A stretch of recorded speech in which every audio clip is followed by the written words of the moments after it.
sa mo kakaabot diri nagkuan lang mo naglantaw lang.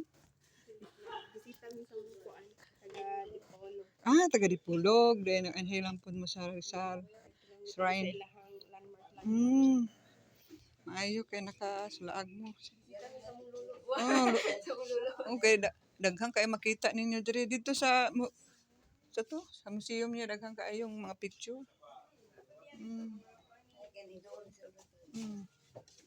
Ako po dai picture ko. So atong kuan. Sige dai.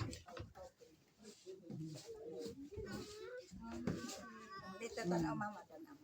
So mali balay ni Dr. Jose Rizal na taga-Butuan diri na bisita. So galantaw lang no. Sa mga So mali ilahang kuan. Ilang sala-sala, mabyan ni mga karaan nga mga bangko gid nga original ang asa ko ang dula sa una yung nani indot kay mga bangko pero ang nawala no. Ani mga bangko porma sa una. Sayang wala ma-preserve no. Ang kaban nalabay. Sayang. Kaban sa kong lula wala ko matagui.